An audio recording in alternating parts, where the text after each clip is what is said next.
Kita itu pemuja Allah yang serius. Sama ya pemuja Allah, tapi kan kadang kurang alim.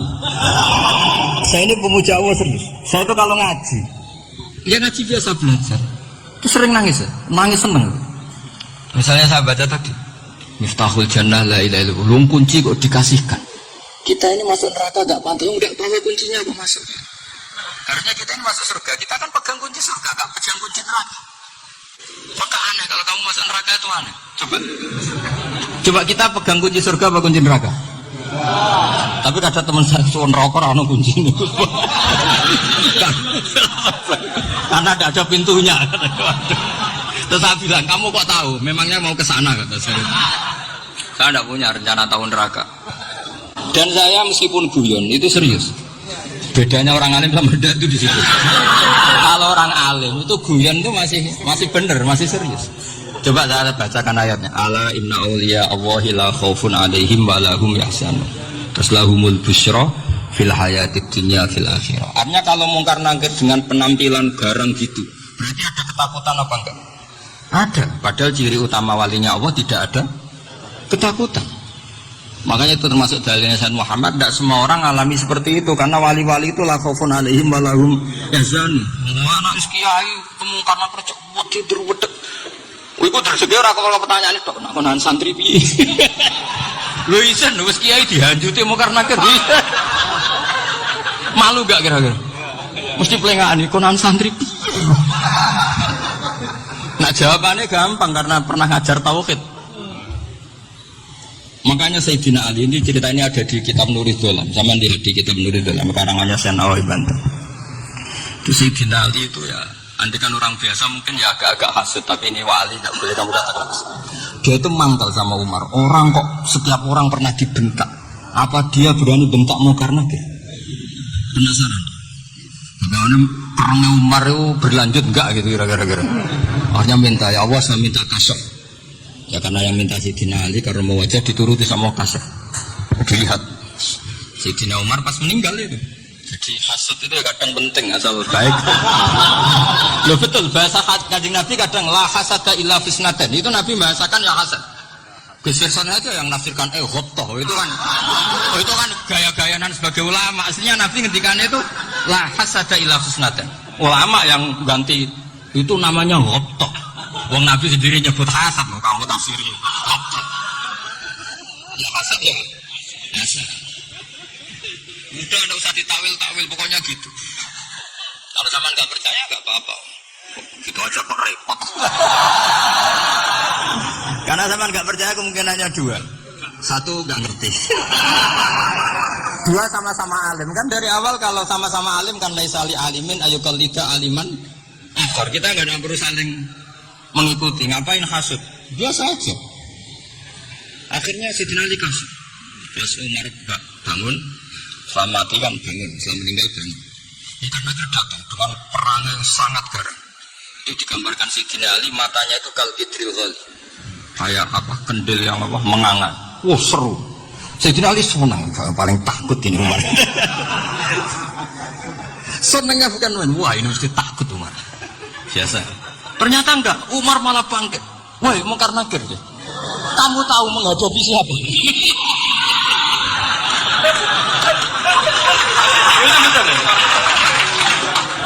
Kamu itu menghadapi temannya ahabbal khalqi ilallah. Yang diandalkan temannya bukan dia.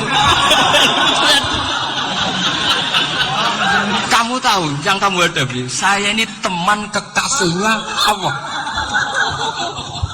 Jadi boleh kamu mengandalkan Mbak Firjon. Tapi nanti resikonya mungkin ditanya, itu Firjon siapa? Wah itu masalah kan. Makanya syaratnya wali itu harus ma'rufun fis sama. Di langit sudah populer. Makanya dulu ada orang yang saking seninya Abdul Qadir ditanya apa saja jamnya Abdul Qadir ajilan. Itu aman karena beliau populer. Makanya program kita harus populer dulu di langit. Nah, itu nanti kalau dicatat oleh santri-santri nggak apa-apa. Kalau nggak populer nanti dicatat itu siapa? Masalah ini. Umar itu yang dibanggakan itu, kamu tahu saya siapa? Ya enggak tahu, saya ini temannya kekasihnya Allah. Temannya Muhammad, iya Muhammad Rasulullah. Wah mikir, waduh, repot. Loh di dunia aja gitu kan, temannya presiden, temannya panglima, apalagi ini temannya Sayyidul Awwalin wal Akhirin. Di dunia aja bilang temannya presiden, menteri, orang sudah takut, apalagi ini temannya Sayyidul Awwalin. Hanya makan nakir terus konfirmasi sama Allah, gimana ya Allah ini ngadepi. Sebetulnya yang diadakan itu temannya, bukan dia. Wah, akhirnya sama Allah dibilangin, ya bu, ya sama seorang seperti itu bu yang sopan. Terus semenjak itu makan nangkir itu nggak selalu berpenampilan seperti itu sangat. Jadi semoga itu konsisten sampai nanti. Jadi kamu kalau ingin nggak takut makan nangkir jadi wali dulu. Karena syaratnya tadi hanya wali sing la khaufun alaihim wa la hum yahzanun lahumul busyra fil hayatid dunya fil akhirah. Jadi orang itu kalau ngaji itu harus khatam. Jangan semuanya kena pertanyaan. Jadi kalau semuanya kena pertanyaan nanti repot. Kalau Nabi Muhammad ditanya waman Nabi juga. Nabimu siapa? Lu kan terus jadi aneh. Jadi makanya ketika Sayyid Muhammad semua ulama nggak ada am kecuali ditafsis. Kecuali sifatnya Allah. Misalnya bikulli syai'in alim ya benar-benar bikulli syai'in. Tapi kalau am semuanya pasti ada tafsir. Meskipun dalam muhawarah muhadasah biasa. Misalnya contoh gampang, istri kamu baru seneng kamu, mas nak pengen apa-apa itu lapor aku, gak apa-apa mas, mesti aku seneng sama lapor. Iku dia aku pengen wayo, langsung dari apa wae, mesti apa wae, maksudnya kecuali itu. Gitu. Padahal kalau ngomong, mas sampean ingin apa saja tak dukung, sampean bilang, pengenku itu wayo. Kira-kira disetujui apa enggak? Sama seperti kita kalau punya teman akrab, wes nang omahku gak apa-apa, anggap aja omahmu dewe. Terus mlebu-mlebu kamar. Jadi tidak ada am kecuali di tafsir. Artinya kalau ada cerita bahwa orang mati pasti ngalami ditanya mungkar nangkir, itu pasti ada am yang di tafsir. Itu pasti gak dialami para anbiya, para ya karena cerita mawali itu la khaufun alaihim wa la hum yahzanun. Kemudian saya yang mau cerita supaya sampean bisa menghadapi dunia global ini, tak bawa tafsir Munir termasuk tadi. Ini saya baca ini karangannya Syekh Nawawi karena tadi kata Mbak Firjon ngaji itu harus sama orang bersanad. Saya ini kalah sama beliau itu berkali-kali. Secara nasab saya harus manggil Mbah. Secara silsilah ilmu saya juga kalah lagi. Saya sering disowani sama cucu-cucu Syekhona Khalil. Kiai Siddiq itu termasuk murid dekat beliau Syekhona Khalil. Kalau itu berarti kan Gus Wirjon, Ahmad, terus Mbah Siddiq. Mbah Siddiq ngaji Syekhona Khalil. Syekhona Khalil itu pernah ngaji langsung sama Sayyid Zaini Tahlan. Berarti beliau dari Sayyid Zaini Tahlan itu baru generasi kelima. Sementara saya itu sudah ke-7 atau ke-6. Saya, Mbah Mun, Mbah Karim misalnya, Mbah Hashim, Mbah Mahfud Termas, Sayyid Abi Bakar Sato yang ngarangnya Anatul Talibin, baru Sayyid Zaini Tahlan. Berarti saya ke-7, kalah lagi. Tapi untuk jadi wali biasanya cepat saya. Karena syaratnya jadi mbah itu ngalah demi putu. Jadi kalau beliau ngotot, saya dulu Gusti saya mbahnya. Wah itu mbah yang gak baik. Pasti jatahnya dikasihkan apa? Cucunya dulu. Makanya Abdul Muthalib itu orang yang dapat wangsit, tapi yang jadi nabi itu cucunya. Jadi dalil saya banyak. Sebenarnya Abdul Muthalib itu sudah sering dapat wangsit. Karena saya bahasakan wahyu, nabi yang protes, enggak nabi kok dapat wahyu. Tapi sebetulnya Abdul Muthalib itu masyhur. Kalimat-kalimatnya menunjukkan bahwa beliau itu sudah dapat wahyu kalau nanti cucunya itu jadi nabi. Makanya senangnya bukan main Abdul Muthalib sama Rasulullah. Putu seneng, mbah seneng putu. Jadi mungkin, jadi sampean nggak usah protes loh. Yang jadi wali kok cucunya. Dulu betul. Dulu Mbah Hamid Pasuruan itu kalau Mbah Ahmad Siddiq ke sana, Mbah Hamid Pasuruan kalau manggil Mbah Ahmad Siddiq itu paman. Tapi pamannya minta ijazah ke ponakan. Apa ya gara-gara itu memang. Kalau itu masih berlaku, apa? Ngalah masih. Kayaknya masih, apa? Hawane masih. Karena melihat tren-tren langit masih gitu kayaknya masih. Masih itu. Ya, Tapi banyak tetap dapat jatah, tenang saja nanti. Tapi memang sebaiknya mbah itu legowo. Rasulullah Muhammad SAW itu terkenal min dzurriyyati Ibrahim. Tapi kata Rasulullah, ana dakwatu Ibrahim wa bisyaratu Isa. Aku nganti ngene iki barokah dongane Nabi siapa? Ibrahim. Jadi dongane Nabi Ibrahim dia tiba teng putu. Jadi banyak bukti bahwa jatuhnya aku putu. Tadi saya di kamar sama beliau berduaan. Nih Mbah sing dadi wali di sini. Aku memang cocokan lagi. Nah, kenapa saya akhir-akhirnya gulirkan daftar wali? Kenapa? Saya ini resah ya, orang sudah ingin dicintai pejabat, dicintai tetangga, dicintai teman. Tapi kadang-kadang orang lupa lagi dicintai Allah. Makanya saya meskipun guyon, tapi ini amdan, bukan sahwan. Supaya orang punya cita-cita lagi jadi wali, ingin dicintai Allah. Kita ini terlalu lama ingin dicintai makhluk, Mbok ya naik kelas sedikit. Ingin dicintai Allah Subhanahu. Meskipun saya guyon, tapi tadi guyon saya tuh lebih serius ketimbang serius Anda. Karena tak pikir, saya tuh kalau pergi itu seneng ngebis, bukan karena saya tidak punya mobil, tapi saya sering mau butuh itu supaya nggak diganggu. Karena saya tuh harus punya waktu sendiri. Kalau bis kan ketemu orang nggak kenal, tapi sekarang ya agak susah, banyak yang kenal. Dan susahnya lagi nggak minta ijazah, minta foto. Aduh. Repot tuh. Mau dibenci itu umatnya Rasulullah Shallallahu Alaihi Wasallam, mau disetujui itu sanatnya mana? Kalau ketemu orang alim minta apa? Foto. Itu nggak ada sanatnya. Nggak tahu saya itu mazhab dari mana itu. Ya mazhab milenial yang jelas itu kan. Ini tak baca ya biar dapat, karena ini kenangan saya sama Mbak Ahmad Siddiq. Saya masih ingat betul beliau ngisi hallnya Mbak Abdullah bin Umar, berarti abahnya Mbak Hamid. Karena mbah saya itu Fatimah binti Khalid bin Umar, kalau Mbah Hamid itu Hamid bin Abdullah bin Umar. Itu saya masih ingat betul zaman itu Mbah Hamid tiap hall di Lasem itu rawuh, dan saya derek mbah saya karena masih misanan datang ke Lasem. Itu beliau pas itu misi sama Mbah Mun. Mbah Mun masih muda, Ki Ahmad Siddiq sepuh senior. Itu beliau cerita bahwa dulu ketika Indonesia dijajah Jepang itu para kiai mimpi dibacakan ayat Khulibatir Rum fi adnal ardi wa hum min ba'di walabihim salim. Terus ada kiai yang tanya, takwilannya gimana? Ya nanti Jepang pulang bukan karena kita yang mengalahkan, tapi Jepang ada yang mengalahkan sendiri, meskipun tidak kita. Kayak dulu Faris tidak dikalahkan Islam, tapi dikalahkan Romawi, tapi yang senang umat Islam. Wa yawma idzi yafrahul mu'min. Itu luar biasa ulama-ulama kita. Dilalah kejadiannya Indonesia seperti itu.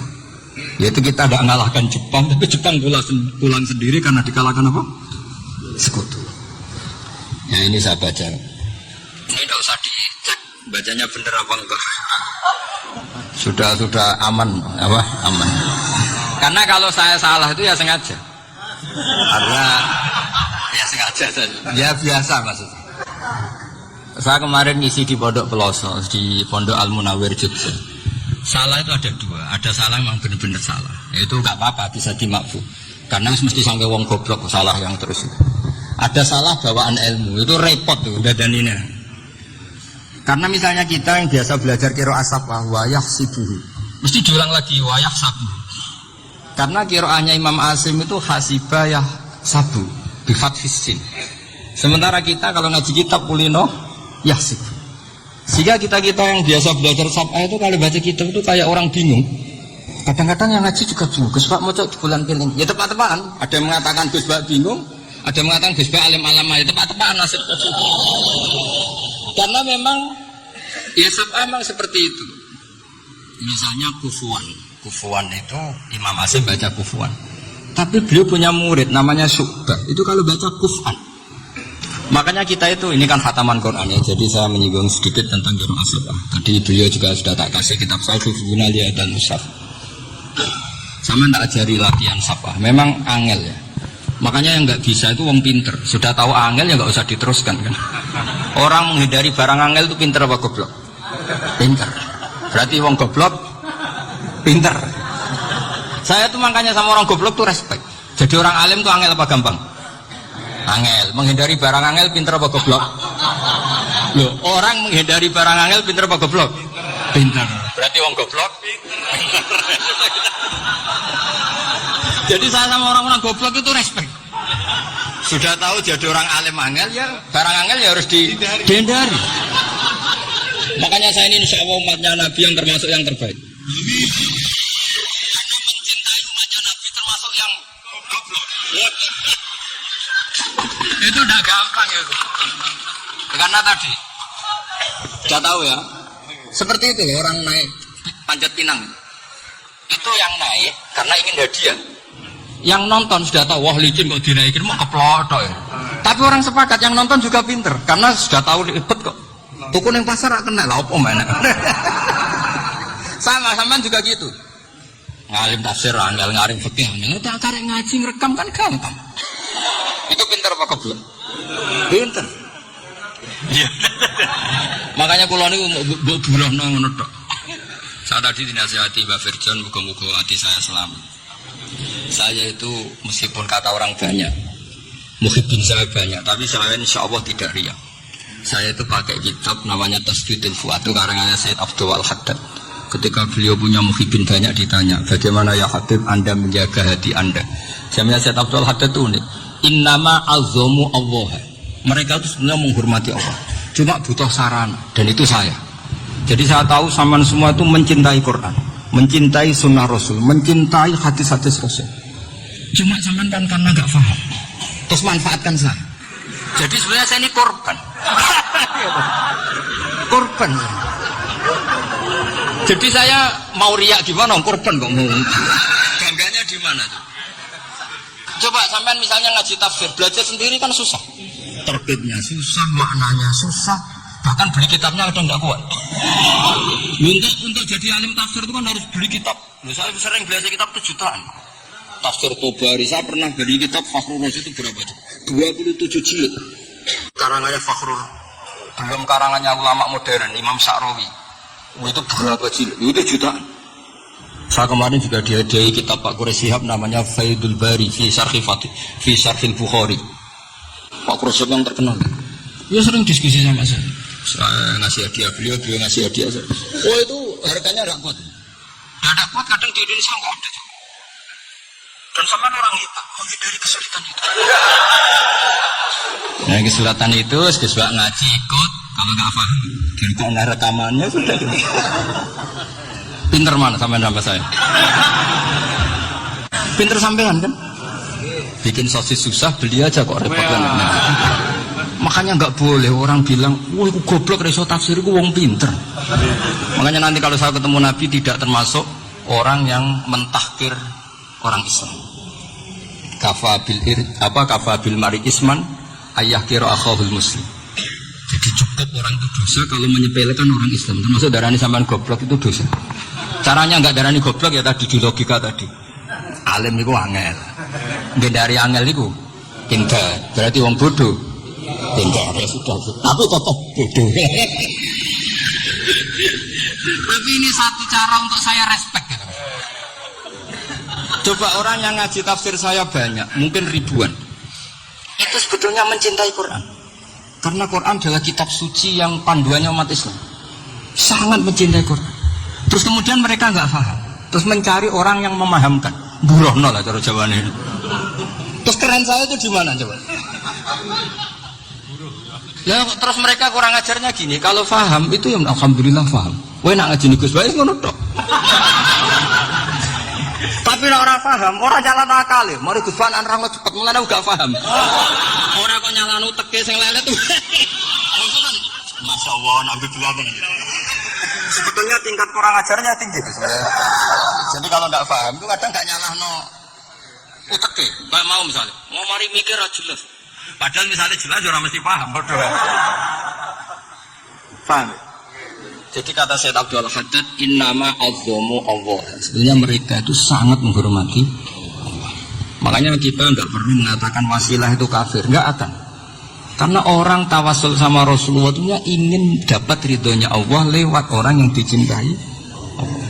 Kita mencintai wali sebenarnya wah itu kekasih Allah. Kita mencintai itu karena mencintai Allah. Sama seperti gini. Kamu mencintai kangkung apa enggak? Sebenarnya sama sekali enggak. Tapi kamu ingin sehat, ada asupan gizi. Kamu ingin tubuh kamu sehat, butuh asupan gizi. Kemudian kamu makan kangkung. Apa terus kamu cinta kangkung? Kan enggak. Cinta kesehatan kamu sama. Orang yang mencintai saya ingin kepuasan rohani. Saya kan termasuk kiai yang torekonya gampang.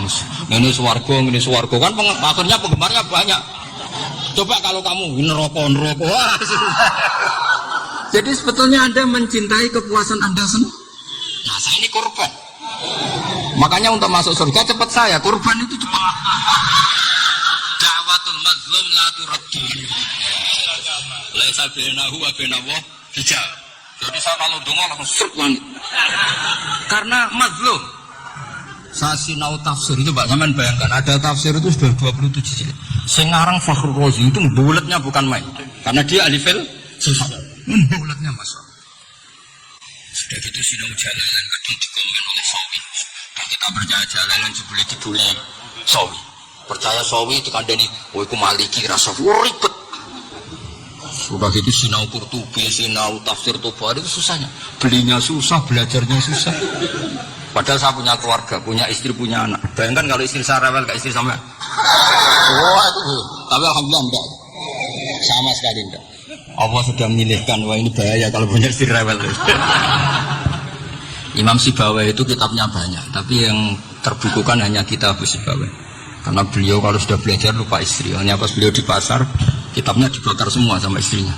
Karena dianggap saingannya. Ternyata yang dicerai tidak kitabnya, malah istrinya. Itu Imam siapa? Tapi alhamdulillah kitab saya nggak terbakar, aman. Saya teruskan ya. Jadi untuk menjaga riya dilatih innama azzamu Allah. Sebenarnya mereka itu menghormati, sehingga wasail itu sebenarnya nggak pernah jadi subjek pelaku utama, tetap Allah. Sebab itu kata Sayyid Muhammad, kamu kok mengatakan wasilah itu kafir itu gimana? Ketika innallaha qad ba'atsa lakum taluta malika. Talut itu ya manusia. PD-nya itu apa? Inna ayata mulkihi ayyatiyakumut tabut fihi sakinatum min rabbikum wa baqiyatum mimma taraka alu Musa wa alu Haruna tahmiluhul malaika. Jadi beliau PD itu kalau bawa suntuk semacam peti sakti, sing di situ ada baqiyatum mimma taraka alu Musa wa alu Haruna tahmiluhul malaika. Ya kayak semacam jimat. Tapi saya bukan mensyariatkan jimat enggak, karena nanti banyak penjual yang pembohong juga gitu loh. Cuma cerita, kamu tidak usah mengatakan kafir. Dulu Talut tujuannya kalau bawa sunduk semacam peti kesaktian yang di situ ada baqiyatum mimma taraka alu Musa wa alu Haruna tahmiluhul malaika. Sehingga Khalid bin Walid meskipun beliau sahabat dan menyaksikan wajah Rasulullah SAW, itu bawa sya'aratun min sya'aratihi Rasulullah SAW, bawa rambutnya Nabi. Perang kemana-mana itu diletakkan di pecinya. Nanti sama tanya lagi, masa pakai peci Khalid bin Walid ini? Panjang, sampai itu repot. Sampai tak warai ngaji usul fikih itu kalau ngaji itu ada istilah tangkiful manat. Ini mesti ini wilayah yang kita bisa berdebat sama Mbah Ferjan. Dulu itu musuh saya, karena saya makili Anwar, beliau makili pelosok. Tapi tahu-tahu kalah tua, terus saya mengundurkan diri. Di fikih itu ada istilah, ada tangkiful manat, ada tahqiqul manat, ada tangkiful manat. Tangkih itu kira-kira gini, lafadz hadis itu dibuang sekian untuk tahu bahwa itu madarul hukmi. Misalnya gini, tak beri contoh paling gampang. Zaman harus paham, kalau tak paham nggak pinter-pinter. Ja'a a'rabiyun ila Rasulillah sallallahu alaihi wasallam. Ya karena ini menghormati Mbah Ahmad Siddiq, saya orang alim, jadi ngaji ini tetap ada suasana alim. Ya harus ada suasana alim, nggak perlu jadi orang alim, tapi susah. Sudah ngedari susah itu pintar, sudah gitu aja. Jadi orang alim susah, ngedari barang susah pintar, berarti orang tidak alim pintar. Nah, meskipun tetap itu pegangi sampai mati nanti. Jadi orang alim itu repot. Itu kata Imam Ghazali, kalau orang alim kalau masuk surga itu sama Allah nggak boleh. Kamu nggak boleh langsung masuk surga. Coba cari umat kamu, syafaati dulu. Nah, saya takut nyari sampean nggak bisa kembali. Saya tidak punya rencana itu. Mau yang mau masuk. Boleh sampean kuatuan. Atuan balik raroh dewe, repot nanti saya. Berat jadi orang alim itu berat. Ya saya teruskan ya. Ada tangkihul manat. Ja'a A'rabiyun ila Rasulillah sallallahu alaihi wasallam. Faqala ahlaktu wa ma ahlakaka qal waqtu imraati fi nahari Ramadan. Ya sinan kita saya ini rusak ya Rasulullah. Kenapa? Karena saya menjima istri saya fi nahari Ramadan. Kata Nabi, kamu harus bayar kafarah. Apa Nabi kafarah? Puasa 2 bulan. Wong baru 1 hari aja terjadi gitu kok disuruh puasa 2 bulan. Ya tidak kuat ya Rasulullah. Baru berapa hari saya puasa aja kecelakaan seperti itu. Apalagi kalau sampai 2 bulan. Enggak ya Rasulullah. Ya sudah kalau gitu kamu pertama ngasih makan apa? Itqu raqabah kan pertama merdekakan budak. Tapi kan sekarang enggak ada budak ya. Sekarang langsung puasa. Wah ini enggak bisa semua. Ya sudah ngasih makan orang 60. Kasihkan siapa ya Rasul? Ya orang fakir. Saya ini paling fakir. Di kampung saya ini orang paling fakir. Jadi mulai dulu orang fakir itu hubungan suami istri itu paling lancar. Mulai dulu. Makanya orang fakir itu anaknya banyak. Karena hiburannya hanya itu. Ramadan aja. Coba. Mau ke ATM nggak punya uang. Mau antri di bank nggak punya. Mau apa? Itu mulai dulu. Ini sanatnya mutasil. Wah, akhirnya sudah sanksinya kan tadi ya itqu raqabah atau puasa 2 bulan berturut-turut atau ngasih makan 60 orang miskin. Lalu kata ahli usul fikih, kata A'rabi dibuang, nggak menjadi catatan hukum. Orang kota pun kalau melakukan itu juga kena sanksi yang sama. Imro'atau juga dibuang. Andai kan itu dilakukan untuk amatnya juga ketentuannya sama. Nah sekarang perdebatan antara Imam Syafi'i dan Imam Malik begini. Sekarang pertanyaan gini, jima istri itu hukumnya boleh apa haram? Boleh kan? Lalu kalau ada orang tanpa uzur kemudian makan siang-siang, cara Imam Malik hukumnya sama, harus kena sanksi yang sama. Karena sama-sama hadku hurmati Ramadan dari uzrin syar'i. Sama-sama merusak hukum Ramadan tanpa uzur syar'i. Jima itu udah zina. Kan hukumnya jais. Nah sekarang makan hukumnya jais, harusnya juga kena ketentuan yang sama. Cara pikirannya Imam Malik. Nah alhamdulillah Imam Syafi'i gak setuju. Wah cara setuju repot. Bahkan orang-orang Syafi'i sudah punya khilaf. Kalau gitu minum dulu. Biar iftarnya pakai minum. Setelah minum baru jima kan. Ini sudah menyiapkan khilaf. Ini khas Syafi'i ini. Bongsong rekayasa. Nanti bisa belajar jauh cara ngakali hukum. Makanya guyonan yang masyhur Gus Dur itu gitu. Ada seorang kiai atau Gus ya punya salah, namanya manusia kan punya salah, entah cangkruk entah apa, pokoknya punya salah. Ada wartawan yang ngiranya semua kiai itu orang suci. Sehingga tanya sama Gus Dur. Gus itu ada kiai kok. Ya pokoknya salah lah. Tapi jangan bayangkan dosa besar, enggak, kecil-kecil aja. Itu gimana itu? Padahal kiai kan orang suci. Jawabnya Gus Dur loh. Ya justru yang boleh salah itu para kiai. Kalau kamu gak boleh. Loh, kok bisa Gus? Karena mereka tahu caranya tobat.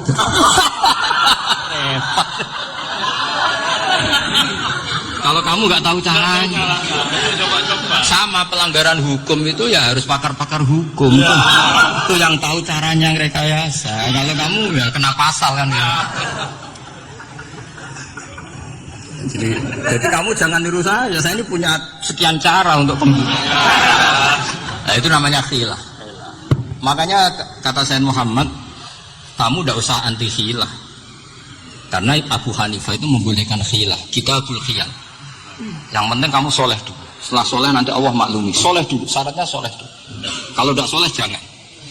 Contohnya gini, ada orang mau puasa lemes sekali, mau makan.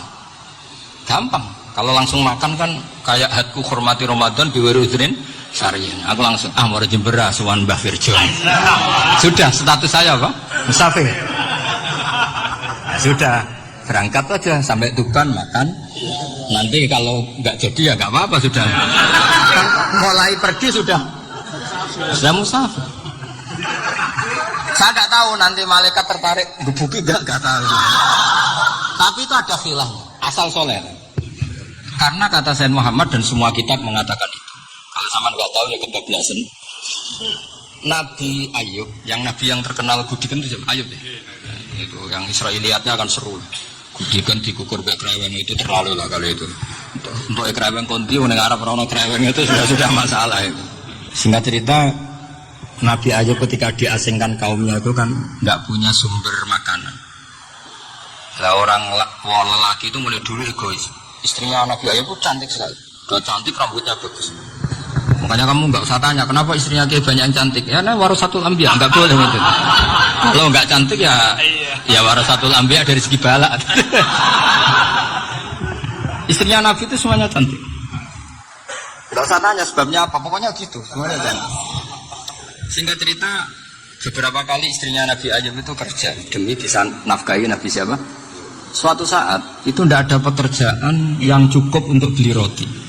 Satu-satunya peluang dapat rezeki itu putrinya raja itu rambutnya berondoli. Terus ada sayembara siapa yang rambutnya bagus mau dibeli. Sampai rambutnya istrinya Nabi Ayub itu dijual. Nabi Ayub tersinggung karena itu mengurangi kecantikan. Jadi lelaki mulai dulu gitu. Udah nggak urun kalau istrinya nggak cantik itu komplain. Itu khasnya lelaki. Jadi kalau kamu gitu ada sanadnya juga, tenang saja ya. Komplain apa gaweane. Saking mangkelnya Nabi Ayub terus ngendikan la adriban naki mi'ata sautin. Kamu akan saya pukuli dengan mi'ata sautin atau dengan 100 cambukan. Atau mi'ata dikhfin atau mi'ata apalah sesuai konteks zaman itu. Mau namanya pecut tuku konti kok dapat lagi. Singkat cerita akhirnya ketahuan bahwa istrinya menjual itu demi Nabi Ayub. Allah nggak ridho kalau kekasihnya yaitu istrinya Nabi Ayub wis perjuangan kayak gitu malah kena hukuman. Tapi Allah juga nggak ingin kekasihnya yang bernama Ayub melanggar sumpah. Padahal beliau sudah sumpah, wallahi demi Allah nanti tak pukul dengan 100 kali. 100 kali dengan lidi lah misalnya, contoh yang gampang itu lidi. Akhirnya sama Allah dikasih satu solusi. Wa khud biyadika dhiksan fadrib bihi wala tahnas. Ya sudah, lidi itu ikat jumlahnya 100. Terus pukul sekali saja. Anggap saja sudah 100. Iku pangeran sing mari ngakali ngono iku pangeran. Tapi syaratnya soleh. Syaratnya soleh. Jadi kalau kamu anti khilaf berarti anti ajarannya Allah di ayat itu. Wa khud biyadika dhiksan fadrib bihi wala tahnas. Itu dulu ada, ini cerita di Ithaf, ini cerita terakhir, ini sudah, sama jangan tambah sudah. Terus pengumuman tadi yang nggak pernah sepuh utang saya itu haram. Karena tadi saya punya kewajiban di rumah yang bisa menggugurkan ya kewajiban yang lebih besar. Besar itu ya tadi bisa pernah guru, pernah sepuh. Yang jelas nggak umur. Umur sampai menangkap itu. Tua ini serepet itu.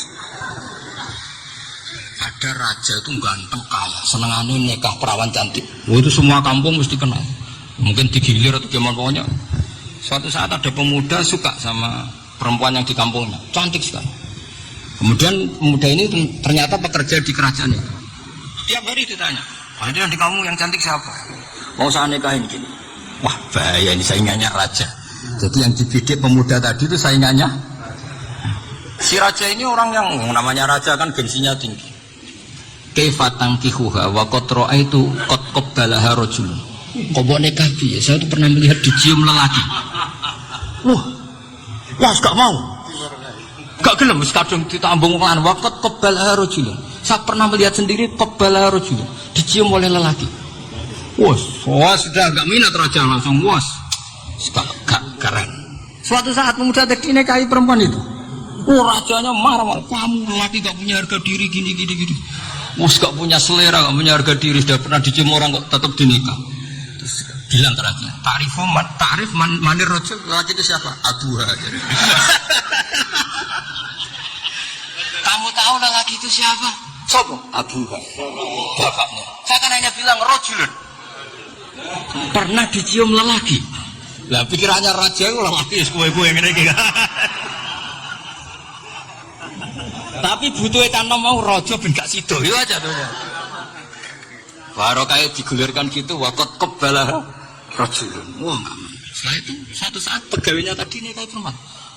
Oh kamu gak punya harga diri gini. Kamu tahu mandi rojul Bapak Abu. Wah namun aku gak bohong.